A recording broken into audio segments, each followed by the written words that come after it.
Hi മക്കളെ, SSLC full A+ എന്നുള്ള നിങ്ങളുടെ ഡ്രീമിലേക്കുള്ള ആദ്യത്തെ സ്റ്റെപ്പാണ് എന്ത്? നിങ്ങളുടെ IT എക്സാം. അതായത് ഈ IT എക്സാം നിങ്ങൾ അടിപൊളിയായിട്ട് എഴുതി കഴിഞ്ഞാൽ ഒരു A+ അവിടെ ഉറപ്പിക്കുന്നില്ല, അപ്പോൾ കിട്ടാൻ പോകുന്നൊരു കോൺഫിഡൻസ് ഉണ്ട്. ആ കോൺഫിഡൻസിൻ്റെ ബലത്തിൽ എന്താ, കുറച്ചും കൂടി ഉഷാറായിട്ട് പഠിക്കാൻ പറ്റും. സോ ആ SSLC IT എക്സാം A+ കുറഞ്ഞതൊന്നും കിട്ടാതിരിക്കാൻ നിങ്ങൾ ശ്രദ്ധിക്കേണ്ട ഇമ്പോർട്ടൻ്റ് ആയിട്ടുള്ള കുറച്ച് കാര്യങ്ങൾ പറയാൻ വേണ്ടിയിട്ടാണ് ഈ വീഡിയോ അവസാനം വരെ കാണുക. നിങ്ങൾ ആദ്യമായിട്ടാണ് ഈ ചാനൽ വരുന്നതെങ്കിൽ ചാനൽ സബ്സ്ക്രൈബ് ചെയ്യുക. ആൻഡ് ഈ വീഡിയോ ഫ്രണ്ട്സിന് എന്തായാലും ഷെയർ ചെയ്ത് കൊടുക്കണം. മറക്കരുത്, നമ്മൾ തുടങ്ങാൻ പോവാണ്. ഏറ്റവും ഇമ്പോർട്ടൻ്റ് ആയിട്ടുള്ളത് IT എക്സാമിൻ്റെ ഡേറ്റ് ആണ്. മക്കളെ നിങ്ങൾ ശ്രദ്ധിക്കുക, ഡേറ്റുകൾ ഒഫീഷ്യലി വന്നു കഴിഞ്ഞിട്ടുണ്ട്. അതായത് IT മോഡൽ എക്സാം നിങ്ങളുടെ സ്കൂൾ നടക്കാൻ പോകുന്നത് ജനുവരി 20 മുതൽ 30 വരെ എന്നുള്ള ഡേറ്റുകളിലായിരിക്കും. ജനുവരി 20 മുതൽ 30 വരെ. അപ്പോൾ സ്കൂളിലെ കുട്ടികളുടെ എണ്ണത്തിനൊക്കെ അനുസരിച്ച് പല ദിവസങ്ങളിലായിരിക്കും. നിങ്ങൾക്ക് ഓൾറെഡി ഡേറ്റ് വന്നിട്ടുണ്ടെങ്കിൽ നിങ്ങൾക്ക് കമൻറ്റ് ചെയ്യാം എന്നാണ് നിങ്ങളുടെ മോഡൽ എക്സാം വരുന്നത് എന്നുള്ളത്. കാരണം എന്തായാലും ഒരു ദിവസമായിരിക്കില്ല, 2-3 ദിവസങ്ങളിലായിരിക്കും സ്കൂളിലെ കുട്ടികളുടെ എണ്ണവും കമ്പ്യൂട്ടറുകളുടെ എണ്ണവും അനുസരിച്ച് അല്ലേ. ആൻഡ് രണ്ടാമതായിട്ട് IT final exam. IT final exam എന്ന് പറയുന്നത് ഫെബ്രുവരി 1 മുതൽ 14 വരെയാണ്. ഫെബ്രുവരി 1 മുതൽ 14 വരെയാണ് IT ഫൈനൽ എക്സാം. അത് പല സ്കൂളുകളിലും നേരത്തെ പറഞ്ഞതുപോലെ തന്നെ പല ഡേറ്റുകളിലായിരിക്കും. പിന്നെ നിങ്ങൾക്കറിയാം, മോഡൽ എക്സാം സ്റ്റാർട്ട് ചെയ്യുന്നത് ഫെബ്രുവരി 17-നാണ്. അതേപോലെ തന്നെ ഫൈനൽ എക്സാം സ്റ്റാർട്ട് ചെയ്യുന്നത് മാർച്ച് 3-നാണ്. ഓക്കെ, ഫസ്റ്റ് ഡേറ്റിൻ്റെ കാര്യത്തിൽ ക്ലിയർ ആയല്ലോ. 20 മുതൽ 30 വരെ IT മോഡൽ എക്സാമും 1 മുതൽ 14 വരെ ഇതും. ഇനി രണ്ടാമതായിട്ട് എങ്ങനെയായിരിക്കും IT പരീക്ഷ നടക്കുക എന്നുള്ളതാണ്. മക്കളെ, IT പരീക്ഷയുടെ മാർക്ക് ഡിസ്ട്രിബ്യൂഷൻ എന്ന് പറയുന്നത് നിങ്ങൾക്ക് ടോട്ടൽ 50 മാർക്കിലാണ് IT.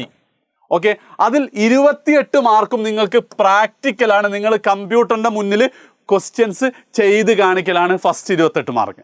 രണ്ടാമത്തത് തിയറിയാണ്. തിയറിയാണെന്ന് വിചാരിക്കുമ്പോൾ നിങ്ങൾ വിചാരിക്കുന്നത് പേപ്പറിലായിരിക്കും. അല്ല, തിയറിയും എന്താണ്, കമ്പ്യൂട്ടറിൻ്റെ മുന്നിലായിരിക്കും. പക്ഷേ ഇത് മൾട്ടിപ്പിൾ ചോയ്സ് ക്വസ്റ്റ്യൻസ് ആയിരിക്കും. ഇതിൽ ഓരോന്നിനെ കുറിച്ചും ഞാൻ എന്ത് ചെയ്യുന്നുണ്ട്, ഇനി അങ്ങോട്ട് വിശദമായി പറയുന്നുണ്ട്. മൂന്നാമത്തെ കേസ് എന്ന് പറയുന്നത് 2 മാർക്ക് നിങ്ങളുടെ റെക്കോർഡിനാണ്. അപ്പോൾ 28ഉം 10ഉം 38ഉം 2ഉം 40 മാർക്കായി. ആൻഡ് 10 മാർക്ക് നിങ്ങളുടെ CE മാർക്കാണ്. അത് ഓൾറെഡി നിങ്ങളുടെ ടീച്ചേഴ്സൊക്കെ ഇട്ട് കഴിഞ്ഞിട്ടുണ്ട്. അത് മിക്കവാറും നിങ്ങൾക്ക് 10 തന്നെ കിട്ടുമെന്നാണ് എൻ്റെ ഒരു പ്രതീക്ഷ. സോ 40ഉം 10ഉം 50, ഇങ്ങനെയാണ് മാർക്ക് ഡിസ്ട്രിബ്യൂഷൻ.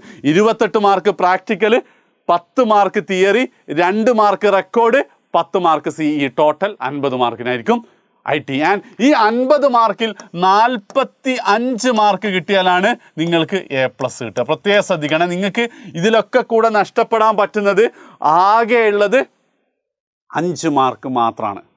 ക്ലിയർ അല്ലേടാ? ഇനി ഓരോന്നിനെ കുറിച്ച് പറയാം. എടാ, പ്രാക്ടിക്കലിനെ കുറിച്ച് പറയുകയാണെങ്കിൽ എനിക്ക് നിങ്ങൾ ഒരു കാര്യം വീഡിയോ പോസ്റ്റ് ചെയ്ത് കമൻറ്റ്, നിങ്ങൾ സ്കൂൾ പ്രാക്ടിക്കലൊക്കെ തുടങ്ങി, നിങ്ങൾ ചിത്രങ്ങളൊക്കെ ഇങ്ക് സ്പേസിലൊക്കെ ചിത്രവും കാര്യങ്ങളൊക്കെ വരച്ച് തുടങ്ങിയിട്ടുണ്ടെങ്കിൽ ഒന്ന് കമൻറ്റ് ചെയ്യുക. ഇനി രണ്ടാമത്, നിങ്ങൾ ഇതുവരെ IT ലാബേ കണ്ടിട്ടില്ലെങ്കിൽ അതും ഒന്ന് കമൻറ്റ് ചെയ്യുക. എന്ത്, എനിക്കൊന്ന് അറിയാൻ വേണ്ടിയിട്ടാണ്. നിങ്ങൾ മനസ്സിലാക്കേണ്ട ഒരു കാര്യം, നിങ്ങൾ സ്കൂളിലെ ടെക്സ്റ്റ് ബുക്കിലൊക്കെ എന്തുണ്ടാവും, പല ക്വസ്റ്റ്യൻസും നിങ്ങൾ ഓൾറെഡി ചെയ്യുന്നുണ്ടാവും. അപ്പം ആ ചോദ്യങ്ങൾ തന്നെ നിങ്ങളുടെ പ്രാക്ടിക്കൽ എക്സാമിന് വരണമെന്നില്ല. മനസ്സിലായില്ലേ? അതായത് ഇപ്പോൾ ഉദാഹരണത്തിന് നിങ്ങൾ ഈ പാണ്ടേനെ വരക്കുന്നതായിരിക്കും ക്ലാസ്സിൽ ചെയ്തിട്ടുണ്ടാവുക, അല്ലെങ്കിൽ ഇതായിരിക്കും ഉണ്ടാവുക. പക്ഷേ പാണ്ടേനെ വരക്കുന്ന നിങ്ങൾ ക്ലാസ് ചെയ്തെങ്കിൽ കോഫി വരക്കാനായിരിക്കും നിങ്ങളോട് എന്ത് ചെയ്യുക, പരീക്ഷയ്ക്ക് ചോദിക്കുക. അല്ലെങ്കിൽ നേരെ തിരിച്ച് കോഫി ആയിരിക്കും നിങ്ങൾ ചെയ്യുന്ന, പാണ്ഡ ആയിരിക്കും. അപ്പോൾ അതായത് IT ലാബിൻ്റെ എക്സാമിന് വരുന്ന ചോദ്യങ്ങൾ അതെന്താണ്, അത് മോഡൽ എക്സാം ആകുമ്പോൾ മാത്രമേ നിങ്ങൾ സ്കൂളെത്തും. അത് ക്ലാസ്സിൽ ഇതുവരെ നിങ്ങൾ ചെയ്തതുപോലെ ആവണമെന്നില്ല. പക്ഷേ അതേ ടൂൾ ഉപയോഗിച്ചായിരിക്കും. അപ്പം ബൈഹാർട്ട് പഠിച്ച് പോകാമെന്നുള്ള ഒരു പരിപാടി നിങ്ങൾ ചെയ്യരുത്. ഓരോ ടൂളും ഉപയോഗിക്കുമ്പം ഇതെന്താ ടെക്സ്റ്റ് ടൂൾ, എന്തിനാണ്, അതെങ്ങനെയാണ് ഉപയോഗിക്കുക എന്നുള്ളത് നിങ്ങൾ എന്ത് ചെയ്യണം, കൃത്യമായി നോക്കണം. അതിൻ്റെ ഫോണ്ട് മാറ്റൽ എങ്ങനെയാണ്, സൈസ് എന്ത് കൊടുക്കണം എന്നുള്ളതൊക്കെ കൃത്യമായിട്ട് എങ്ങനെ ചെയ്യണം എന്നുള്ളത് നിങ്ങൾ മനസ്സിലാക്കി വെക്കുക. അതായത് ഇത് സില്ലി ആക്കി വിടരുത്. കാരണം A+ കഴിഞ്ഞ വർഷമൊക്കെ കുറേ കുട്ടിയൊക്കെ നഷ്ടപ്പെടുന്നുണ്ട്. പിന്നെ എങ്ങനെയാണ് 28 മാർക്ക് എന്ന് വെച്ച് കഴിഞ്ഞാൽ നിങ്ങൾക്ക് 7 മാർക്കിൻ്റെ 4 ചോദ്യങ്ങളായിരിക്കും. അങ്ങനെയാണ് 28 മാർക്ക്. പക്ഷേ ഈ ഓരോ ചോദ്യത്തിന് എന്തുണ്ടാവും, ഓരോ ഓപ്ഷൻ ഉണ്ടാവും. അതായത് ആദ്യത്തെ ചോദ്യത്തിന് 2 ഓപ്ഷൻ ഉണ്ടാവും. അതിലേതെങ്കിലും ഒന്ന് നിങ്ങൾ ചെയ്താൽ മതി. ഓക്കെ, അങ്ങനെ 4 ചോദ്യങ്ങൾ, ഓരോന്നിനും 2 ഓപ്ഷൻ, അതിൽ ഓരോന്നിനും 7 മാർക്കാണ്. പിന്നെ ഇവിടെ മറ്റൊരു കാര്യം കൂടെ ഉള്ളതെന്ന് വെച്ചാൽ, സംഭവം നിങ്ങളിത് കമ്പ്യൂട്ടറിലാണ് ചെയ്തിട്ട് കമ്പ്യൂട്ടറിൽ തന്നെയാണ് സേവ് ചെയ്യുന്നതെങ്കിലും ഇതിൻ്റെ മാർക്ക് കമ്പ്യൂട്ടർ അല്ല രേഖപ്പെടുത്തുന്നത്. പകരം നിങ്ങൾക്ക് അവിടെ ഇൻവിജിലേഷന് വന്ന ടീച്ചറായിരിക്കും. ഓക്കെ, ടീച്ചർ നോക്കിയിട്ട് കപ്പ്. ഓക്കെ, അപ്പോൾ ഇന്ന് പിടി കുറച്ച് ഇങ്ങോട്ട് വലുതായാലോ കുറച്ച് ചെറുതായാലൊക്കെ അധികം മാർക്ക് സാധാരണ കുറക്കാറില്ല. കാരണം എന്താ വെച്ചാൽ നിങ്ങളെ സ്കൂൾ വരുന്ന ടീച്ചറുടെ സ്കൂളായിരിക്കും നിങ്ങളുടെ ടീച്ചർ പോയിട്ടുണ്ടാവുക. അപ്പോൾ ആ ഒരു തരത്തിലുണ്ടാവും. പക്ഷേ നിങ്ങൾ മാക്സിമം പെർഫെക്റ്റ് ആക്കി നോക്കുക. പക്ഷേ ഒന്നും കൂടെ പറയുന്നത്, പ്രാക്ടിക്കൽ നിങ്ങൾ വല്ലാതെ ടെൻഷൻ അടിക്കരുത്. അതായത് അയ്യോ ഇത് ഇത്ര വലുപ്പം കിട്ടിയില്ലല്ലോ, അങ്ങനത്തെ പ്രശ്നം നിങ്ങൾ ആക്കേണ്ട. ഏകദേശം എന്താണ്, അധിക കുട്ടികൾക്കും നല്ല മാർക്ക് ഇതിൽ കിട്ടാറുണ്ട്. Okay, right. ഇനി രണ്ടാമത്തെ കേസ് എന്ന് പറഞ്ഞാൽ തിയറിയാണ്. അതായത് A+ ആർക്കൊക്കെ നഷ്ടപ്പെട്ടിട്ടുണ്ട് അവർക്കൊക്കെ പോയത് തിയറിയിലാണ്. അതായത് തിയറിയിൽ നിങ്ങൾക്ക് 5 ക്വസ്റ്റ്യൻസ് ഉണ്ടാവും 1 മാർക്കിൻ്റെ, അങ്ങനെ എന്താണ് 5 മാർക്കും. 10 ക്വസ്റ്റ്യൻ ഉണ്ടാവും അര മാർക്കിൻ്റെത്, അങ്ങനെ 5 മാർക്കും കൂടിയാണ് ടോട്ടൽ 10 മാർക്ക് വരുന്നത്. ഓക്കെ, ഇനി ഇതിൽ ഉള്ള 2 കാര്യങ്ങൾ എന്താണെന്ന് വെച്ച് കഴിഞ്ഞാൽ, ഇതിൽ എല്ലാം MCQകളാണ്, മൾട്ടിപ്പിൾ ചോയ്സ് ക്വസ്റ്റ്യൻസ് ആണ്. അതായത് ഒരു ചോദ്യം ഉണ്ടാവും 4 ഉത്തരം ഉണ്ട്, അതിൽ 1 ചൂസ് ചെയ്യുക. അര മാർക്കിൻ്റെതാണെങ്കിൽ ഇതിൽ 1 ഉത്തരം മാത്രമേ ശരി ഉണ്ടാവുള്ളൂ, 1 മാർക്കിൻ്റെതാണെങ്കിൽ 2 ഉണ്ട്, ആ 2ഉം ചൂസ് ചെയ്യലാണ് നിങ്ങൾക്ക് ഇതിലുള്ളത്. നെഗറ്റീവ് മാർക്കില്ല, അപ്പോൾ അറിഞ്ഞാലും അറിഞ്ഞില്ലെങ്കിലും നിങ്ങൾക്ക് കറക്കി കുത്തുന്നതിന് പ്രത്യേകിച്ച് പ്രശ്നമൊന്നുമില്ല. ഇങ്ങനെയുള്ള ചോദ്യങ്ങളായിരിക്കും. പക്ഷേ അപ്പോൾ സാർ ഇത് എളുപ്പമല്ലെന്ന് തോന്നും. ഇവിടെ 2 പ്രശ്നങ്ങളുണ്ട്. ഒന്നാമത്തെ പ്രശ്നം എന്താ വെച്ചാൽ, ഇത് കമ്പ്യൂട്ടറാണ് ഇവാലുവേറ്റ് ചെയ്യുക. അതായത് നിങ്ങൾ മാർക്ക് ചെയ്ത ഉത്തരം ശരിയാണോ തെറ്റാണോ എന്ന് പോലും നമ്മൾ നോക്കൂല. എന്താണ് കമ്പ്യൂട്ടറിൽ, എന്താ കമ്പ്യൂട്ടർ നിങ്ങൾക്കറിയാം ഒരു മനുഷ്യപ്പറ്റുണ്ടാവില്ല. ഓപ്ഷൻ A ആണ് കമ്പ്യൂട്ടറിൽ ശരി, നിങ്ങൾ B കുത്തിയാൽ അത് ഏകദേശം ശരിയാണെന്നൊന്നും പറഞ്ഞിട്ട് എന്ത് ചെയ്യാൻ പോകുന്നില്ല, മാർക്ക് തരുന്നില്ല. അത് അപ്പം തന്നെ എന്താണ് അതിൽ പതിയും. നിങ്ങൾക്ക് 10ൽ എത്ര മാർക്കുണ്ട്, അതിൽ 5 മാർക്ക് പോയാൽ A+ പോയി, ബാക്കിക്ക് ഫുള്ള് കിട്ടിയിട്ടും കാര്യമില്ല. അതൊന്നാമത്തെ കാര്യം. രണ്ടാമത്തെ കാര്യം എന്ന് പറയുന്നത്, നിങ്ങളുടെ മോഡൽ എക്സാം ആയിക്കോട്ടെ ലാബ് എക്സാം ആയിക്കോട്ടെ, ഇതൊരു പൂൾ ഓഫ് ക്വസ്റ്റ്യൻസ് ആയിരിക്കും. ചിലപ്പോൾ ഒരു 100 200 ചോദ്യങ്ങളായിരിക്കും എന്തുണ്ടാവുക, ആ കമ്പ്യൂട്ടറിൽ ഫീഡ് ചെയ്തിട്ടുണ്ടാവുക. അതിൽ റാൻഡം ആയിട്ടുള്ള 5ഉം 10ഉം 15 ചോദ്യങ്ങളായിരിക്കും നിങ്ങൾക്ക് തരിക. അപ്പം നിങ്ങളെ തൊട്ടിപ്പുറം ഇരിക്കുന്ന ആൾക്ക് എന്തായിരിക്കും, നിങ്ങളെ പോലത്തെ ചോദ്യമായിരിക്കും. അപ്പം നമ്മൾ വിചാരിക്കും അപ്പുറത്തവനോട് ചോദിക്കുക, എൻ്റെ റോൾ നമ്പറിൻ്റെ നേരെ മുന്നിൽ എന്താ ഒരു പഠിപ്പിയാണ്, അവനോട് ചോദിക്കാമെന്നൊന്നും വിചാരിക്കേണ്ട. കാരണം എന്താ, അവനും നിങ്ങൾക്കും കിട്ടിയ ചോദ്യം എൻ്റയർലി ഡിഫറെൻ്റ് ആയിരിക്കും. ചോദിക്കാൻ നിൽക്കുന്ന ആൾക്കാർ അതിന് നിൽക്കരുത്. എടാ 10ാമത്തെ ചോദ്യത്തിൻ്റെ ആൻസറാണ്, അവൻ നോക്കുമ്പോൾ അവൻ്റെ ചോദ്യത്തിൻ്റെ ആൻസർ A ആയിരിക്കും, നിങ്ങൾക്ക് പറഞ്ഞു തന്നല്ലോ അത് വേറെ ഏതോ ചോദ്യമായിരിക്കും. അപ്പം അത് രണ്ടാമത്തെ ഒരു പ്രശ്നമാണ്.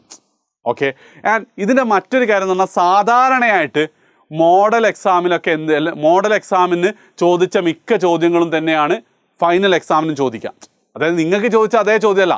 മോഡൽ എക്സാമിൻ്റെ മൊത്തം പൂളില്ല, നിങ്ങൾ സ്കൂൾ എല്ലാ കുട്ടികളും കൂടെ ചെയ്ത ഒരു 200 ചോദ്യങ്ങളുണ്ടല്ലോ, ആ 200 ചോദ്യങ്ങൾ തന്നെയാണ് സാധാരണ എന്തുണ്ടാവുക ഫൈനൽ എക്സാമിനും വരാറുള്ളത്. അപ്പോൾ അതിൽ ഇത്തവണ വല്ല മാറ്റം ഉണ്ടോ എന്ന് അറിയില്ല. പക്ഷേ എന്താണ്, അങ്ങനെയാണെങ്കിൽ ഉറപ്പായിട്ട് എന്തുണ്ടാവും, ആ ചോദ്യങ്ങൾ ഞങ്ങളുടെ വാട്സപ്പ് ചാനലിലൂടെ നിങ്ങൾക്ക് നമ്മൾ തരുന്നതായിരിക്കും. അതായത് മോസ്റ്റ് ഇമ്പോർട്ടൻ്റ് ആയിട്ടുള്ള ചോദ്യങ്ങൾ. അപ്പം നിങ്ങൾ എന്ത് ചെയ്യുക, വാട്സപ്പ് ചാനലിൽ ഇതുവരെ നിങ്ങൾ ജോയിൻ ചെയ്തിട്ടില്ലെങ്കിൽ ഇപ്പം തന്നെ ജോയിൻ ചെയ്യുക. ഒന്ന് വീഡിയോ പോസ് ചെയ്യുക, വാട്സപ്പ് ചാനലിൽ ജോയിൻ ചെയ്തിട്ട് നിങ്ങൾക്ക് എന്ത് ചെയ്യാം, നിങ്ങൾക്ക് കണ്ടിന്യൂ ചെയ്യാം. ഓക്കെ, വാട്സപ്പ് ക്ലിക്ക് ചെയ്യുക, ലിങ്ക് ഞാൻ പിൻ ചെയ്തിട്ട് ക്ലിക്ക് ചെയ്യുക, ജോയിൻ ആവുക, കൊടുക്കുക, വേഗം തന്നെ തിരിക്കുക. അപ്പം തിയറിനെ കുറിച്ച് മനസ്സിലായാൽ this is very very important ആയിട്ടുള്ള സാധനമാണ് IT തിയറി എന്ന് പറയുന്നത്, മാർക്ക് പോകാൻ ചാൻസ് ഉള്ളത്. പിന്നെ ലാബ് റെക്കോർഡിൻ്റെ കേസിൽ നിങ്ങളുടെ സ്കൂൾ എന്താണ് ചെയ്യുന്നത് അങ്ങനെ തന്നെ. ചില സ്കൂളുകൾ ഫുൾ എഴുതിപ്പിക്കുന്ന നോട്ട് പോലെയാണ് ഉണ്ടാവുക. വേറെ സ്കൂളുകൾ എന്താണ് പ്രിൻറ്റഡ് റെക്കോർഡിൽ നമ്മൾ ഫില്ല് ചെയ്ത് പോയത്. എന്താണെങ്കിലും കുഴപ്പമില്ല, ആ 2 മാർക്ക് നിങ്ങൾക്ക് എന്തായാലും കിട്ടും. പക്ഷേ നിങ്ങൾ റെക്കോർഡും എടുത്ത് പോകണമെന്ന് മാത്രം. റെക്കോർഡ് ഇല്ലെങ്കിൽ ലാബിൽ കയറ്റ് പ്രവേശിപ്പിക്കുക പോലും ഇല്ല എന്നാണ്. 2 മാർക്കല്ലേ എന്ന് വിചാരിച്ച് നിങ്ങൾ എന്ത് ചെയ്യുക, സിമ്പിൾ ആക്കരുത്. റെക്കോർഡ് നിർബന്ധമായി നിങ്ങൾക്ക് ഉറപ്പായിട്ടും കിട്ടുന്നതാണ്. ആൻഡ് CE മാർക്കിൽ എന്തില്ല, CE മാർക്കിൽ പ്രത്യേകിച്ച് വിഷയങ്ങളൊന്നുമില്ല. നിങ്ങൾ കച്ചറൊന്നും ഉണ്ടാക്കിയിട്ടില്ലെങ്കിൽ നിങ്ങൾക്ക് എല്ലാവർക്കും സാധാരണ 10 മാർക്ക് തന്നെ CE മാർക്ക് തരാറുണ്ട്. സോ പ്രാക്ടിക്കൽ എന്താണ്, തിയറി എന്തായാലും എന്നൊക്കെ നിങ്ങൾക്ക് മനസ്സിലാക്കി കഴിഞ്ഞു. ഇനി മറ്റൊരു കാര്യം കൂടെ, നിങ്ങൾ ഒക്കെ ടെൻഷൻ അടിക്കുന്ന ഒരു കാര്യമായിരിക്കും, എടാ സാറേ ബാക്കി സബ്ജക്റ്റ് എങ്ങനെയാണ് പഠിക്കുക എന്നുള്ളത്, ഇനി പഠിച്ചാൽ കിട്ടുമെന്നൊക്കെയുള്ള ടെൻഷനൊക്കെ ഉള്ള ആൾക്കാർക്ക് ഈ വരുന്ന ചൊവ്വാഴ്ച, ഡേറ്റ് എനിക്ക് തോന്നുന്നത് 8-ാം തീയതി അല്ല 10-ാം തീയതി വെള്ളി, 11, 12, 13, 14, 14-ാം തീയതി ചൊവ്വാഴ്ച നമ്മൾ മുഴുവൻ SSLC കുട്ടികൾക്കായിട്ടുള്ള സ്റ്റഡി പ്ലാൻ ഉണ്ട്. അതിൻ്റെ ലിങ്കും ഞാനിവിടെ കമൻറ്റിൽ പിൻ ചെയ്യും. ഇപ്പം തന്നെ നിങ്ങൾ ലൈക്ക് ചെയ്ത് നോട്ടിഫൈ മീ കൊടുത്തിട്ട് ചൊവ്വാഴ്ചത്തേക്ക് 7:30 ഒരു അലാറം വെച്ചോ, ഉറപ്പായിട്ട് നിങ്ങൾ ഉണ്ടായിരിക്കണം. അവിടെ എല്ലാം നമ്മൾ സെറ്റ് ചെയ്യുന്നതായിരിക്കും. അപ്പം IT യെക്കുറിച്ച് നിങ്ങൾക്ക് ഏകദേശം ഒരു ആശ്വാസമായിട്ടുണ്ടാവുമെന്ന് കരുതുന്നു. ക്വസ്റ്റ്യൻസും സാധനങ്ങളൊക്കെ ഈ ചാനലുണ്ടാവും. ചാനൽ സബ്സ്ക്രൈബ് ചെയ്യാൻ മറക്കണ്ട. ആശ്വാസമായിട്ടുണ്ടെങ്കിൽ ക്ലാസ് ഗ്രൂപ്പിലൊക്കെ എന്ത് ചെയ്യുക, ഇതിനെക്കുറിച്ച് അറിയുക. കാരണം പല കുട്ടികൾക്ക് ഇതൊന്നും അറിയാത്ത കേസുണ്ട്. എല്ലാം നമ്മൾ സെറ്റാക്കി തരും. IT യെക്കുറിച്ചുള്ള തുടരെ വീഡിയോസ് വരും. വാട്സപ്പ് ചാനലിൽ സബ്സ്ക്രൈബ് ചെയ്യാനും ജോയിൻ ചെയ്യാനും മറക്കണ്ട. അപ്പോൾ എന്ത് ചെയ്യാം, അടുത്ത വീഡിയോ ആയിട്ട് ഉടനെ കാണാം. ശരി.